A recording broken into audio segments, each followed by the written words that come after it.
Hi friends, welcome to Sun Samayal. இன்றைக்கி நம்ம என்ன பார்க்க போகிறோன்னா ஹனி கேக் எப்படி செய்யலாம் பார்க்கலாமாங்க. ரொம்ப ஈஸி தான். ஹனி கேக்கு நம்ம வீட்டிலே செஞ்சு சாப்பிட்லாம். வாங்க பார்க்கலாம்.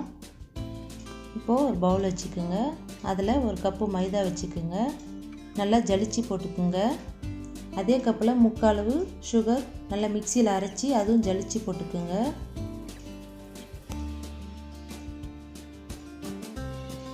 இப்போது பேக்கிங் சோடா 1/4 ஸ்பூன் போட்டுக்கோங்க. பேக்கிங் பவுடர் 1/4 ஸ்பூன் போட்டுக்கோங்க. சால்ட்டு 1/4 ஸ்பூன் போட்டுக்கலாம். இப்போது எந்த கப்பில் எடுத்தோமோ அந்த கப்பில் 1/4 கப்பு பால் விட்டுக்குங்க. 1/4 கப்பு எண்ணெய் விட்டுக்குங்க. வாசனை இல்லாத எண்ணெய் விட்டுக்குங்க கேக்குக்கு. 1/4 கப்பு தயிர் விட்டுக்குங்க. தயிர் இல்லைன்னா கூட பரவாயில்ல, முட்டை கூட ஆட் பண்ணிக்கலாம். இப்போது எசன்ஸு 1 ஸ்பூன் விட்டுக்குங்க. எசன்ஸ் இல்லைன்னா நம்ம ஏலக்காய் கூட தட்டி போட்டுக்கலாம். இப்போ இது நல்லா மிக்ஸ் பண்ணி விடுங்க. நல்லா கட்டிகள் இல்லாமல் நல்லா மிக்ஸ் பண்ணி விடுங்க. பாருங்கள், இந்த பக்குவத்துக்கு நல்லா கரைச்சி எடுத்துக்குங்க. ரொம்ப சாஃப்டாக இருக்கக்கூடாது. கொஞ்சம் தண்ணியாக இருந்ததுன்னா மைதா மாவு கலந்துக்குங்க.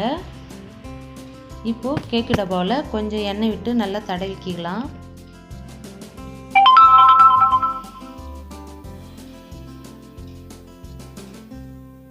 இப்போது மைதா மாவு கொஞ்சம் போட்டு நல்லா தட்டி விட்டுக்குங்க. சுற்றி இந்த மாதிரி நல்லா தட்டி விட்டுக்குங்க. இப்போ இதிலே கூட மாவு விடலாம். நான் பட்டர் ஷீட் கட் பண்ணி வச்சுருக்கேன். பட்டர் பேப்பரை போட்டு நான் கேக்கு மாவு ஊற்றிக்கலாம். அதில் பட்டர் பேப்பர் இல்லைனா கூட பரவாயில்ல, அப்படியே கேக்கு டப்பாவில் கூட ஊற்றலாம், நல்லா தான் வரும்.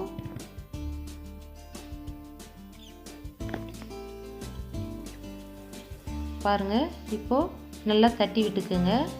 கேக்கு டப்பா இல்லைனா கூட பரவாயில்ல, ஒரு டிஃபன் பாக்ஸில் கூட ஊற்றிக்கலாம். அவ்வளோதான். இப்போது ஸ்டவ்வில் ஒரு கடாயை வச்சுக்கோங்க. அதில் ஒரு ஸ்டாண்ட் வச்சுருங்க. நல்லா 5 நிமிஷம் ஃப்ரீ ஹீட் பண்ணலாம். நல்லா ஃபுல் தீ வச்சு நல்லா ஃப்ரீ ஹீட் பண்ணிவிடுங்க. பாருங்கள், நல்லா சூடாயிடுச்சு. இப்போ நம்ம இந்த கேக்கு டப்பா எடுத்து இதில் வச்சிடலாம்.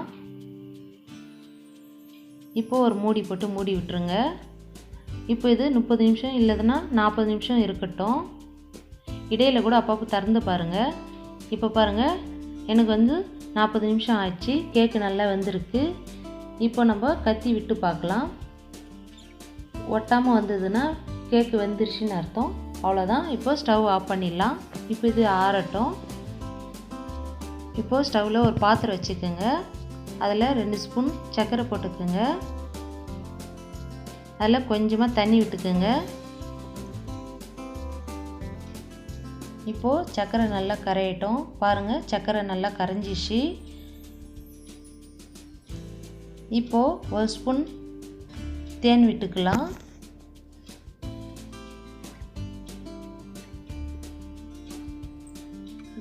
அவ்வளோதான். இப்போது மீடியம் தீயில் வச்சு நல்லா மிக்ஸ் பண்ணிவிடுங்க. இப்போது சுகர் சிரப்பு ரெடி ஆயிடுச்சு. இப்போது ஸ்டவ் ஆஃப் பண்ணிடலாம். இப்போது இது ஒரு பாத்திரத்துக்கு நம்ம மாற்றிக்கலாம். இப்போது அதே பாத்திரத்தில் நம்ம 2 ஸ்பூன் ஆப்பிள் ஜாம் போட்டுக்கலாம். அதில் 2 ஸ்பூன் தேன் விட்டுக்குங்க. இப்போது மீடியம் தீயில் நல்லா மிக்ஸ் பண்ணிவிடுங்க.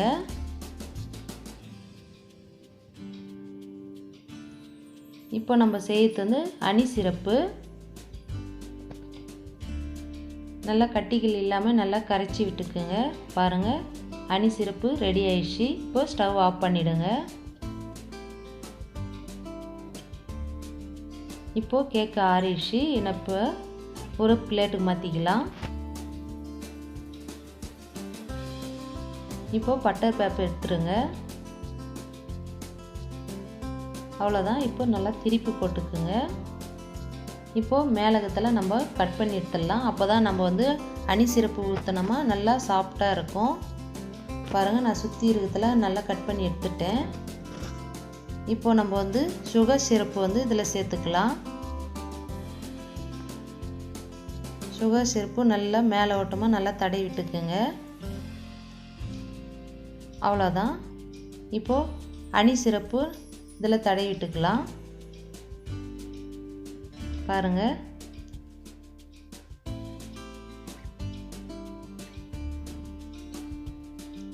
இப்போ நல்லா ஒரே ஈவனாக நல்லா ஹனி சிரப்பு நல்லா தேய்ச்சி விடுங்க. பாருங்கள், சூப்பராக ரெடி ஆயிடுச்சு. இப்போ நம்ம தேங்காய் துருவல் வந்து நான் வீட்டிலே ரெடி பண்ணது. நல்லா இதை மேலே நல்லா பூவாட்டம் போட்டுக்கலாம்.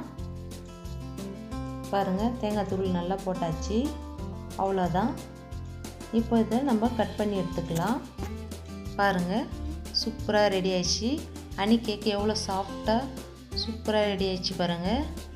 இந்த மாதிரி நீங்களும் உங்கள் வீட்டில் செஞ்சு பாருங்கள். இந்த வீடியோ பிடிச்சிருந்தால் லைக் பண்ணுங்கள், ஷேர் பண்ணுங்கள், சப்ஸ்கிரைப் பண்ணுங்கள். தேங்க்யூ.